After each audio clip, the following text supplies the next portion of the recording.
Assalamualaikum warahmatullahi wabarakatuh. Kisah Karomah Syekh Abdul Qadir yang selanjutnya adalah sekedar lewat madrasahnya Syekh Abdul Qadir.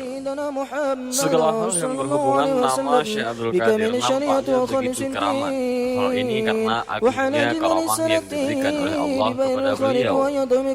Selain terompah, madrasah Syekh Abdul Qadir juga terbilang keramat. Hal ini misalnya yang dikisahkan oleh Isa bin Abdullah. Dalam kisah ini, Syekh Abdul Qadir pernah berkata, siapapun orang muslim yang pernah lewat di depan pintu madrasahku, maka ia aman dan diringankan dari siksa kubur sampai hari kiamat. Ucapan Syekh Abdul Qadir itu ternyata terbukti, sebagaimana dikisahkan oleh Isa bahwa pernah suatu hari ada seorang pemuda Baghdad yang ayahnya baru saja meninggal dunia. Pada malam harinya, pemuda ini bermimpi melihat ayahnya disiksa di dalam kubur. Setelah bangun dari mimpinya, pemuda itu langsung gelisah. Akhirnya ia pun sowan kepada Syekh Abdul Qadir dan melaporkan apa yang dialaminya dalam mimpi tersebut. Apakah ayahmu pernah lewat pintu madrasahku? Tanya Syekh Abdul Qadir setelah mendengarkan curhatan si pemuda tersebut. Benar, jawab pemuda tersebut. Setelah mendengarkan jawaban itu, Syekh Abdul Qadir pun diam sejenak. Pada hari berikutnya, pemuda itu salat lagi ke Syekh Abdul Qadir. Di hadapan sang Syekh untuk kedua kalinya ini, pemuda itu berkata, tadi malam saya bermimpi bertemu dengan ayahku. Dia sangat gembira, memakai jubah hijau dan berkata kepadaku, Allah telah menghilangkan siksaan dariku, dan aku diberi baju sebagaimana kamu lihat berkah Syekh Abdul Qadir. Oleh sebab itu, wahai anakku, engkau harus selalu bersama beliau. Mendengar kisah pemuda tersebut, Syekh Abdul Qadir menimpali, sesungguhnya Tuhanku telah berjanji kepadaku untuk meringankan siksaan seorang muslim yang lewat di madrasahku. Ini tentunya hal yang luar biasa. Sekedar lewat di madrasah Syekh Abdul Qadir saja bisa menjadi perantara bagi seorang untuk selamat dari siksa kubur. Isa bin Abdullah juga menuturkan kisah lain yang juga masih ada hubungannya dengan madrasah Syekh Abdul Qadir. Suatu ketika, kata Isa, di dalam majelis pengajian Syekh Abdul Qadir ada seorang jamaah yang berkata kepada sang Syekh bahwa dirinya telah mendengar suara jeritan mayat di pintu azan. Syekh Abdul Qadir kemudian bertanya, apakah orang yang meninggal itu pernah memakai khalifah dariku? Kami tidak tahu, jawab jamaah itu. Apakah ia pernah menghadiri majelis ta'limku? Kami juga tidak tahu. Apakah ia pernah memakan makanan dari pemberianku? Kami juga tidak tahu.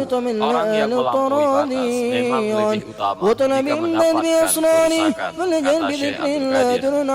Sesungguhnya para malaikat berkata kepadaku, sesungguhnya ia telah melihat wajahmu dan berprasangka baik kepadamu, dan dengan demikian Allah merahmatinya. Lanjut Syekh Abdul Qadir, sejak saat itu, kata Isa bin Abdullah, banyak orang yang sering lewat di pintu madrasah Syekh Abdul Qadir, dan salah seorang jamaah Syekh Abdul Qadir tersebut tidak lagi mendengarkan jeritan mayat dari alam kubur. Kisah karamah selanjutnya yaitu hidupnya pohon kurma yang sudah 40 tahun mati. Karamah Syekh Abdul Qadir juga terbukti dengan hidupnya pohon kurma yang sudah 40 tahun mati. Seperti yang dikisahkan oleh santri Syekh Abdul Qadir Al-Humairi bahwa salah seorang sahabat Syekh Abdul Qadir, yaitu Syekh Ali bin Al-Hadi, sering tertimpa sakit. Suatu hari Al-Hadi sedang sakit dan kabar itu sampai ke telinga Syekh Abdul Qadir. Saat itu Al-Hidi dirawat di rumah Al-Humairi. Mendengar sahabatnya sakit, Syekh Abdul Qadir pun datang menjenguknya. Kedua sahabat itu pun kemudian berjalan pada dua pohon kurma yang sudah 40 tahun mati. Kedua pohon kurma itu sesungguhnya milik Al-Humairi. Pemiliknya bahkan sudah hendak menebang kedua pohon kurma yang sudah kering itu. Namun anehnya, saat itu Syekh Abdul Qadir justru mengambil air wudhu di salah satu pohon kurma yang sudah mati itu. Lalu beliau kemudian salat 2 rakaat di bawah pohon kurma yang satunya. Tak lama kemudian, kedua pohon kurma yang sudah 40 tahun mati itu hidup kembali. Keduanya pun nampak hijau lagi. Bahkan keduanya mulai berbunga yang menandakan keduanya akan berbuah. Maka pada saat musim kurma tiba, kedua pohon kurma itu berbuah dengan lebat. Al-Humairi sebagai pemiliknya memanen banyak buah kurma dari kedua pohon kurma yang baru saja hidup kembali tersebut. Sebagai bentuk rasa terima kasihnya, sebahagian buah kurma yang telah dipanen diberikan oleh Al-Humairi kepada Syekh Abdul Qadir.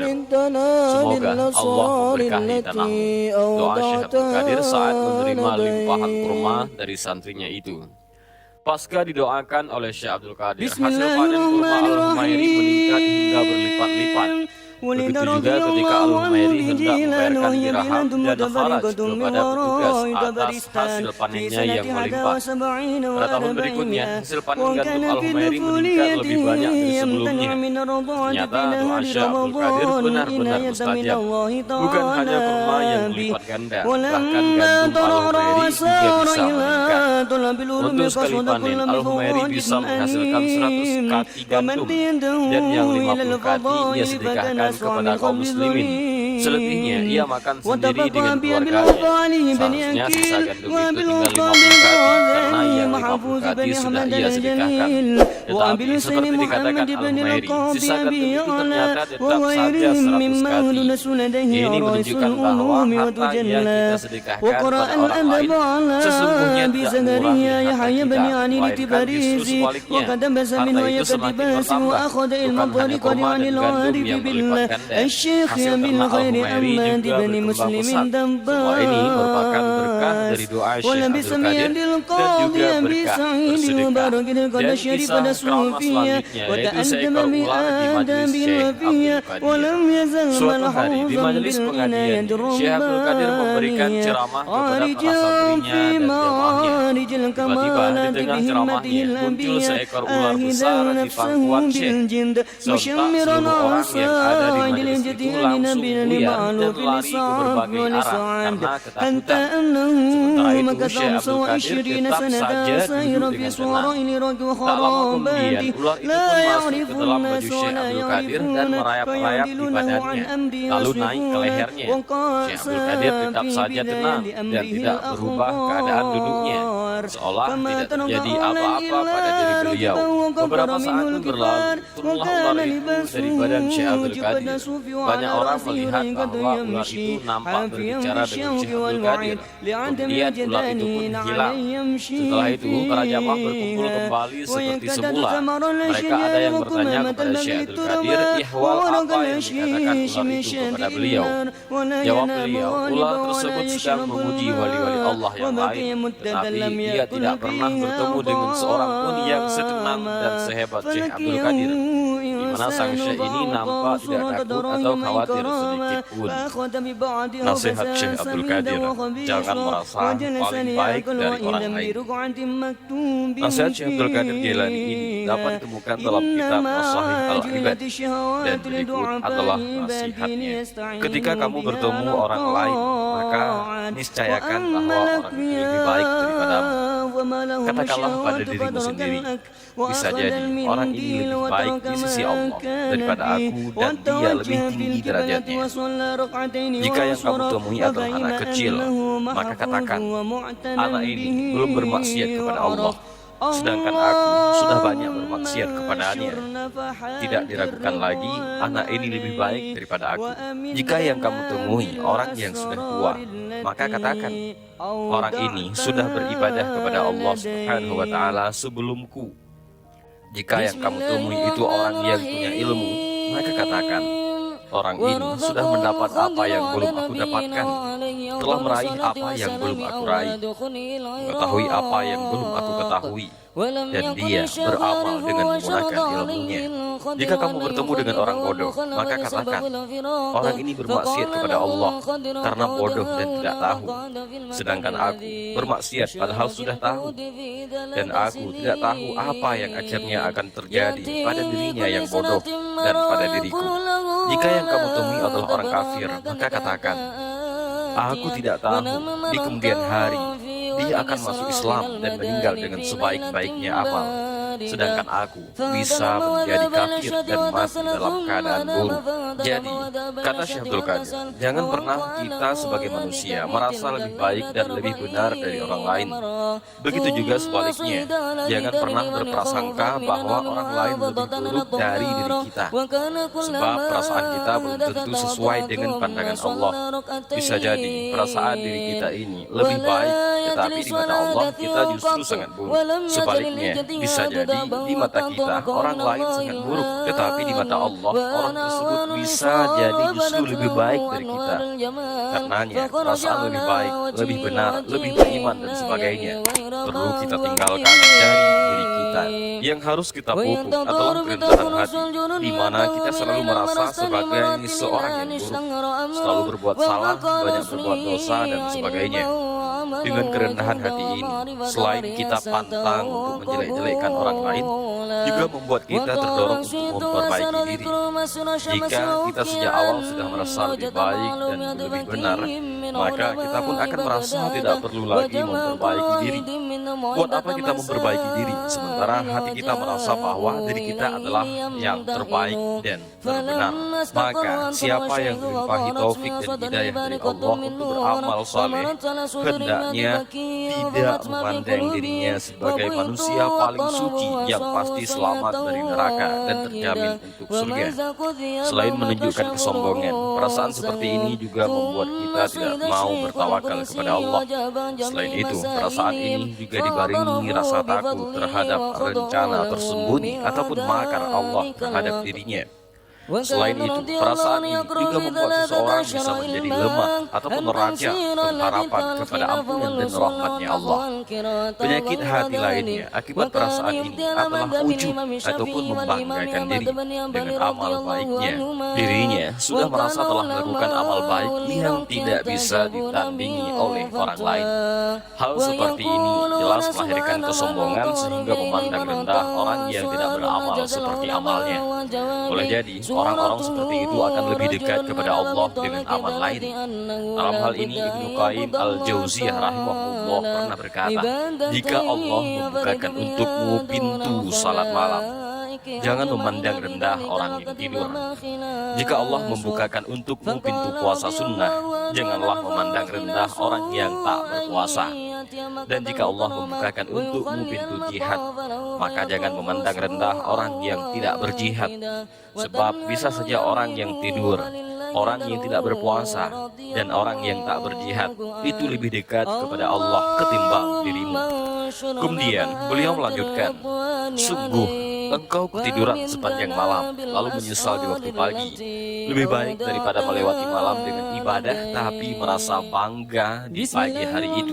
Karena orang yang sombong amalannya tidak akan naik ke sisi Allah. Namun juga harus dicatat bahwa orang yang bangga tapi dirinya mengakui dosa dan kekurangan dirinya itu lebih baik daripada orang yang menangis bahkan nampak rendah diri tapi diam-diam dirinya merasa diri sebagai orang soleh. Harus ditegaskan bahwa orang-orang yang berbuat dosa, yang menangisi dosanya lebih dicintai Allah daripada tukang zikir yang membanggakan diri dan amal baiknya. Sebab kita tidak tahu bahwa bisa jadi Allah akan memberikan obat atas penyakit dosanya, sementara orang yang berbangga tersebut meninggal di atas ujub dan kesombongannya, sementara ia tidak mengetahuinya. Karamah Syekh Abdul Qadir. Apa itu karamah? Jika di dunia Nabi dan Rasul dikenal yang namanya mukjizat, maka di dunia wali dan para sufi dikenal dengan istilah karamah atau yang dalam bahasa lain disebut dengan kiramat. Karamah merupakan sebuah keistimewaan atau keajaiban yang diberikan oleh Allah kepada para wali. Karenanya wajar kalau para wali dan sufi dikenal bisa melakukan sesuatu yang secara rasional nampak mustahil. Hal ini juga ada di dalam diri Syekh Abdul Qadir. Sebagai seorang wali dan sufi, Syekh Abdul Qadir dianugerahi oleh Allah beragam karamah.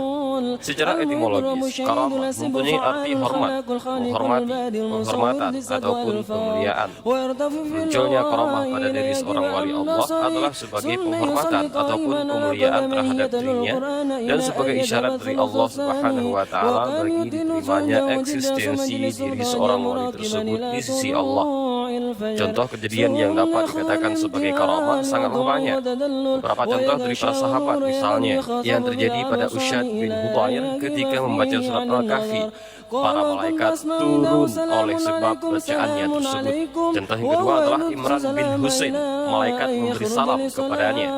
Contoh yang ketiga adalah Sa'ad bin Abi Waqqas, selalu dikabulkan doanya.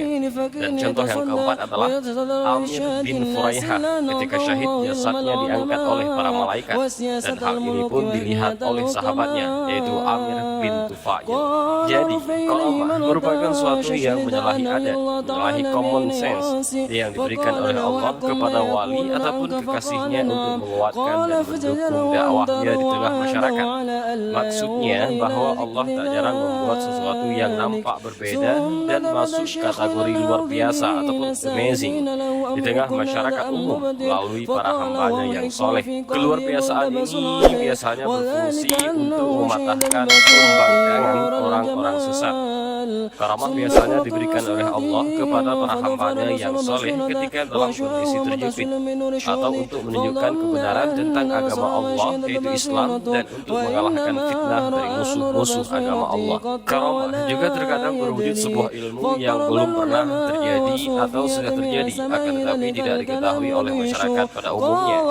Meski demikian, bukan berarti orang saleh atau orang kekasih Allah ini mempunyai ilmu gaib ataupun black magic. Ilmu dari Allah bisa diberikan Allah kepada para hambanya yang saleh melalui mimpi yang benar, inspirasi atau firasat keimanan. Misalnya seperti yang diriwayatkan oleh Aisyah bahwa Abu Bakar memberitahukan kepadanya bahwa janin yang dikandungan istrinya adalah perempuan. Hal itu dikatakan Abu Bakar kepada Aisyah waktu pembaringan kematian. Sesungguhnya keduanya adalah saudara laki-laki dan saudara perempuanmu, maka bagilah sesuai dengan kitab Allah. Maka Aisyah berkata, "Ayah, sesungguhnya ia adalah Asma, siapakah yang lainnya?" Maka beliau mengatakan, "Ada dalam perut binti Khurijah, aku melihatnya wanita." Hadis riwayat Malik dalam Mutawatta. Az-Zarqani mengatakan, Ibnu Muzain mengatakan, sebagai ahli fikih kami mengatakan itu adalah mimpi yang dilihat oleh Abu Bakar. Karamah bentuknya beraneka macam, dan karamah yang paling agung adalah mendapat kekuatan pertolongan dari Allah, bertaat dan terjaga dari kemaksiatan dan permusuhan. Diriwayatkan dari Sahal bin Abdullah bahwa dia berkata, barang siapa zuhud di dunia ini selama 45 hari dengan betul-betul tulus keluar dari hatinya dan ikhlas, maka ia akan memperoleh karamah. Barang siapa yang tidak memperoleh, maka zuhudnya tidak benar. Sahal pernah ditanya, bagaimana karamah itu diperoleh?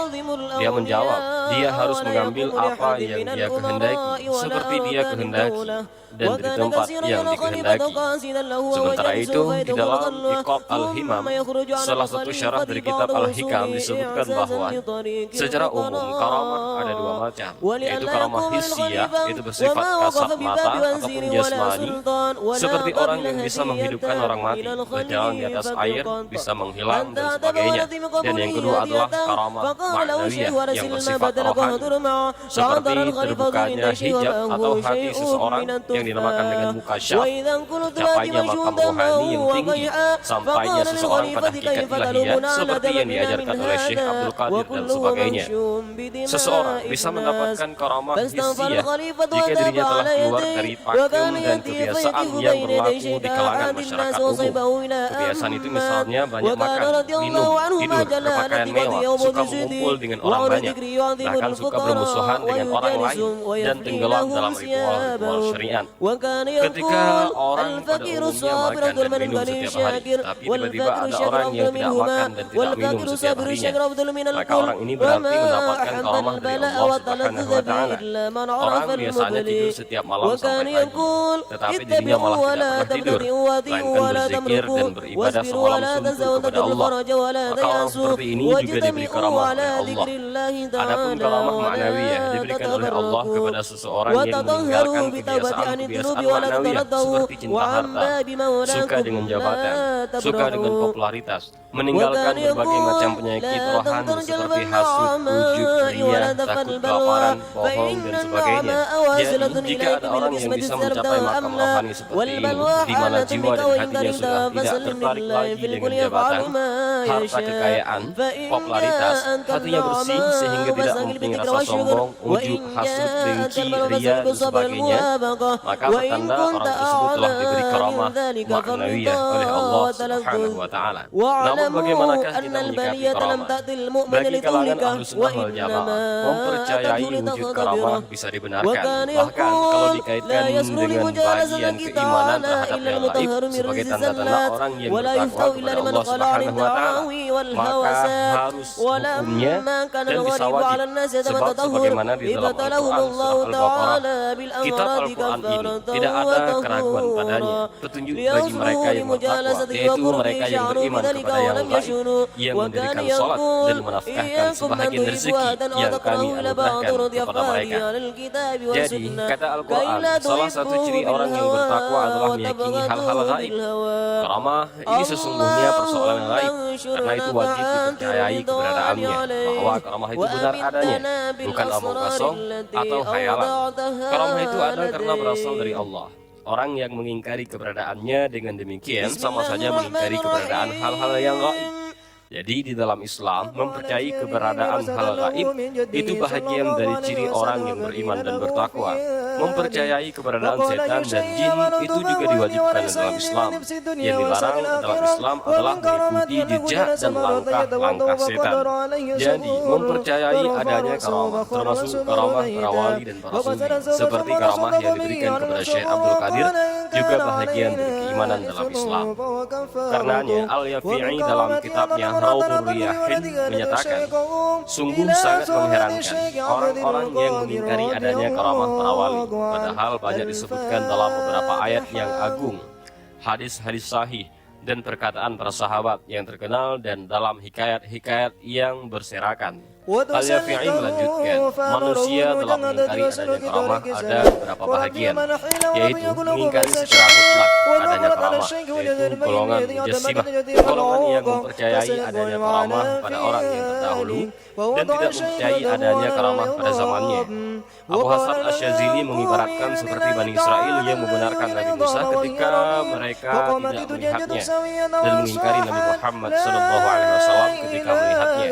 Padahal Nabi Muhammad lebih agung dari Nabi Musa. Hal itu karena mereka dengki, golongan yang mempercayai adanya karamah pada zamannya tetapi tidak percaya adanya itu pada orang tertentu.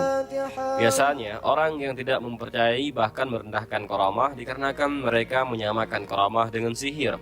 Sebab keduanya sama dalam hal di luar rasionalitas dan nalar sehat manusia dan cenderung berbau mistik. Dengan logika demikian, maka mukjizat para nabi juga bisa dianggap sihir. Bahkan Al-Quran juga bisa menjadi sihir karena kandungannya juga banyak di luar rasionalitas manusia. Seperti jika orang dibacakan ayat-ayat tertentu dari Al-Quran, orang tersebut akan sembuh dari penyakit yang dideritanya. Jika demikian, apakah Al-Quran itu bahagian dari sihir hanya karena peristiwa tersebut tidak bisa dinalar? Jika Nabi Muhammad SAW di-Isra Mi'rajkan oleh Allah dari Makkah sampai Sidratul Muntaha dalam waktu hanya beberapa menit saja, apakah peristiwa agung ini akan dianggap sebagai peristiwa yang penuh sihir hanya karena di luar batas rasionalitas manusia? Persoalan gaib termasuk karamah tidak mesti sihir karena tidak bisa dirasionalkan. Sihir atau tidak terletak pada apakah ia bisa dinalar secara rasional ataukah tidak, tapi lebih pada maknanya. Apakah keajaiban atau keistimewaan itu untuk kebaikan, untuk kebenaran, ataukah justru untuk kemaksiatan dan keburukan? Karamah yang diturunkan oleh Allah kepada para wali bukan sihir, karena itu jelas berasal dari Allah dan digunakan untuk menegakkan kebenaran dan kebaikan. serta bukan sesuatu yang menyesatkan. Hal ini berbeda dengan sihir yang jelas berasal dari setan. Karena dari setan, sihir mendorong seseorang untuk berbuat jahat dan kemaksiatan. Karamah sebaliknya justru membawa seseorang untuk taat dan patuh kepada Allah, membawa seseorang pada kebaikan dan kebenaran. Sebab karamah itu bersumber dari Allah, anugerah dari Allah. Karena itu, maka karamah tidak mendorong pemegangnya untuk berbuat kejahatan dan kemaksiatan. Karamah juga tidak menyesatkan manusia. Karamah diturunkan oleh Allah kepada hambanya yang dipandang memenuhi persyaratan. Allah tentu maha tahu siapa yang layak dan pantas menerima karamah.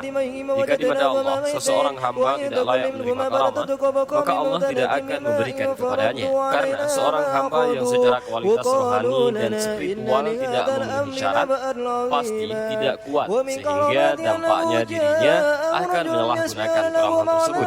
Akhirnya karamah yang dimilikinya bukannya mengarahkan dirinya kepada kebenaran dan kebaikan, melainkan lebih kepada kemaksiatan dan kejahatan. Terkait dengan karamah versus sihir, para ulama sufi atau para ulama ahli hikmah sendiri sudah memberikan penjelasan yang jelas. Menurut mereka, perbedaan antara karamah dan sihir adalah bahwa jika sihir itu terjadi pada orang yang fasik, zindik dan kafir, dan orang-orang yang menyimpang dari syariat yang telah ditentukan. Adapun karamah hanya terjadi pada para hamba yang beriman dan dekat dengan Allah, bersih hatinya dari berbagai kotoran rohani dan berakhlak mulia. Mereka ini adalah para wali dan kaum sufi, serta orang-orang yang beriman dan soleh lainnya. Terkait dengan hal itu, Al-Yafi'i berkata bahwa kebanyakan orang yang ingkar dengan karamah ketika mereka melihat salah seorang dari wali dan orang saleh yang bisa terbang ke udara atau menampilkan hal-hal yang masuk kategori luar biasa menurut ukuran manusia biasa, mereka langsung mengatakan bahwa peristiwa tersebut adalah sihir akibat bantuan dari khadam, dari jin atau setan, lalu mengharamkannya. Padahal karamah itu semata-mata anugerah dan pertolongan Allah.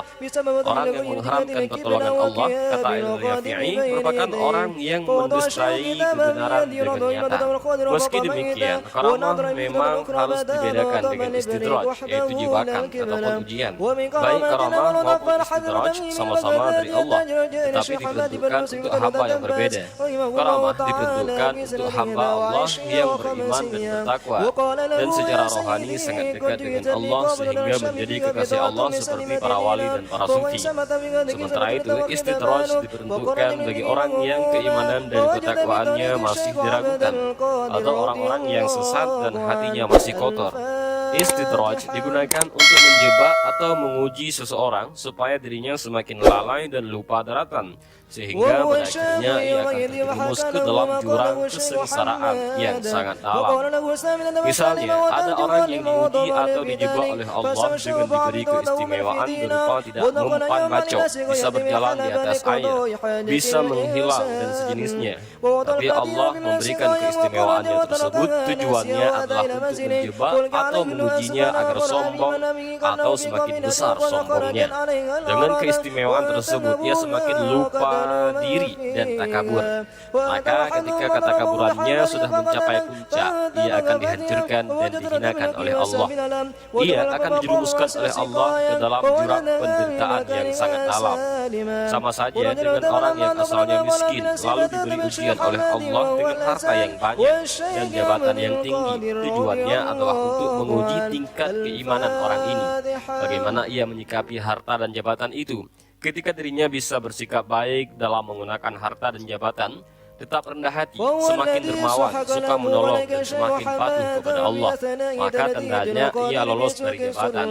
Namun sebaliknya, jika dengan karunia tersebut dirinya semakin lupa diri, sehingga suka bermaksiat dan takabur, maka itu pertanda ia tidak lolos dari jebakan.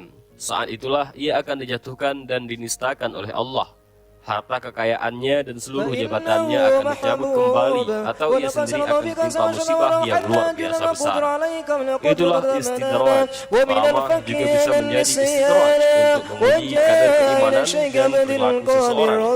Bagi seorang wali atau sufi, ketika dirinya diberi karamah oleh Allah, ia juga menganggapnya sebagai ujian. Karenanya, wali atau sufi itu justru semakin takut dengan anugerah tersebut. Sehingga karena saking takutnya, para wali dan sufi pun berusaha sekuat tenaga untuk menyembunyikan karamah dan keistimewaan yang dianugerahkan oleh Allah kepadanya. Mereka juga semakin mendekatkan diri kepada Allah agar karamah yang diberikan kepadanya tidak mencelakakan. Ini berbeda dengan orang-orang yang tidak mempunyai kadar keimanan dan moralitas yang mumpuni. Baru diberi karamah sedikit saja, ia langsung sombong, suka pamer, petentang-petenteng, dan merasa dirinya paling hebat sedunia. Akhirnya, karamah yang diberikan kepadanya pun menjadi ujian yang akhirnya mencelakakan dirinya. Karenanya, apakah karamah itu menjadi anugerah ataukah istidraj? Itu sepenuhnya tergantung pada orangnya. Jika dirinya memang mempunyai kualitas mental dan spiritual yang baik, mempunyai ketahanan moral yang kuat, maka ia akan sadar dan paham bahwa karamah yang dia terima dari Allah itu sesungguhnya ujian yang berat, dan ia pun tidak akan sembarangan menggunakannya. Sebaliknya, ia akan sembunyikan serapat-rapatnya agar tidak diketahui oleh orang lain. Karamah tersebut kemudian membawanya kepada peningkatan keimanan, ketakwaan, dan kesalehan. Karenanya, karamah itu bukan menjadi penghalang, melainkan justru menjadi media bagi seorang wali atau sufi untuk semakin dekat dan tunduk kepada Allah Subhanahu wa Ta'ala yang diwujudkan dalam perbuatan dan perilaku yang baik. Oleh sebab itu, jangan terburu-buru silau atau terkesan dengan karamah. Ketika ada orang yang mempunyai keistimewaan tertentu, jangan buru-buru memandang dia sebagai wali atau orang yang suci dan dekat dengan Allah. Bisa jadi orang itu sedang diuji oleh Allah dengan kemampuannya. Cara paling sederhana untuk membedakan apakah orang yang dianugerahi keistimewaan itu tergolong sebagai wali Allah atau malah orang yang sedang mendapatkan istidraj adalah melihat perilakunya. Bagaimana ibadahnya kepada Allah. Jika perilakunya buruk dan jahat, suka mencelakai dan menyakiti orang lain, suka memfitnah, suka memprovokasi, suka mengadu domba, suka merampas hak-hak orang lain, suka menindas, suka berbohong dan menipu dan sejenisnya, maka orang tersebut jelas bukan wali, melainkan orang yang sedang mendapatkan ujian ataupun istidraj. Abu Yazid Al-Bustami pernah berkata, kalau kamu melihat seseorang yang diberi karamah sampai ia terbang di udara, jangan kamu tertarik kepadanya, kecuali kalau ia melaksanakan ajaran-ajaran agama dan menghentikan segala apa yang dilarang agama dan membayarkan kewajiban syariat. Contoh karamah yang disebutkan dalam Al-Quran diantaranya adalah firman Allah tentang Maryam, ibunda Nabi Isa alaihi salam. Firman Allah, maka Tuhannya menerimanya sebagai nazar dengan penerimaan yang baik dan mendidiknya dengan pendidikan yang baik, dan Allah menjadikan Zakaria pemeliharanya. Setiap Zakaria masuk untuk menemui Maryam di mihrab, ia dapati makanan di sisinya. Zakaria berkata, hai Maryam, dari mana kamu memperoleh makanan ini? Maryam menjawab, makanan itu dari sisi Allah.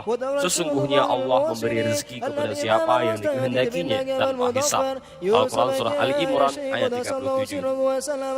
Karamah Allah juga ada dalam kisah Ashabul Kahfi dan sejumlah keajaiban yang muncul terhadap mereka, seperti anjing yang berbicara dengan mereka. Kemudian kisah Zulkarnain dan kemampuan yang diberikan oleh Allah Subhanahu wa Ta'ala yang tidak diberikan kepada orang lain. Segala keistimewaan yang muncul dari tangan Khidir alaihi salam, yakni perkara-perkara yang berbeda dengan kebiasaan atau nalar masyarakat umum, juga bisa termasuk karamah Allah. Lalu karamah yang disebutkan dalam sunnah juga tercermin dalam beberapa contoh. Diriwayatkan oleh Abu Hurairah dari Nabi Shallallahu Alaihi Wasallam yang bersabda, tak seorang pun berbicara ketika masih dalam aidon kecuali 3 bayi, Isa bin Maryam, bayi di masa Juraij, dan seorang bayi yang lain. Juraij dalam sejarahnya merupakan seorang hamba yang taat dan beriman kepada Allah di masa Bani Israel. Konon Juraij memiliki seorang ibu. Pada suatu hari dia sholat, tiba-tiba ibunya memanggil, Juraij, panggil si ibu. Tuhan, apakah aku meneruskan sholat atau memenuhi panggilan ibu? Kata Juraij dalam hatinya. Namun Juraij tetap salat hingga panggilan ibunya terulang lagi. Juraij terus salat lagi hingga ibunya pun merasa jengkel, lantas berdoa, ya Allah, jangan kau ambil nyawa Juraij hingga wajah seorang pelacur engkau tampakkan di hadapannya. Terkabullah doa sang ibu. Pelacur ini berkata pada banyak orang, aku akan menggoda Juraij hingga ia mau berzina. Pelacur itu pun mendatangi tempat Juraij, namun gagal menggodanya. Di dekat surau Juraij ada seorang pengembala yang biasa tidur di dekat suraunya. Ketika Juraij menolak tawaran sang pelacur itu beralih merayu si pengembala, dan pengembala itu pun mau menyetubuhinya. Akhirnya pelacur itu hamil. Ketika melahirkan, orang-orang menanyakan anak siapa gerangan. Pelacur itu menjawab, ini anak Juraij. Lalu kaum Bani Israel mendatangi suraunya, merobohkan dan memaki-maki Juraij. Ketika itu Juraij sedang sholat, lantas berdoa kepada Tuhannya dan mendekati si bocah. Hai bocah, siapa ayahmu? Tanya Juraij. Bocah itu menjawab, ayahku adalah pengembala. Kaum Bani Israel sangat menyesali tindakannya dan meminta maaf kepada Juraij. Mereka mengatakan pada Juraij, kami akan membangun kembali suraumu. Namun Juraij menolaknya, dan dia bangun sendiri seperti bangunan semula. Bayi yang bisa bicara saat ditanya Juraij itu tergolong karamah. Karamah itu diturunkan oleh Allah untuk menolong Juraij yang saat itu mendapatkan musibah karena membuat sakit hati ibunya. Karena kisah dalam hadis ini, selain berbicara soal karamah yang berwujud dalam sosok seorang bayi, juga berkisah soal nilai moral berupa jangan sampai seseorang menyakiti hati ibunya.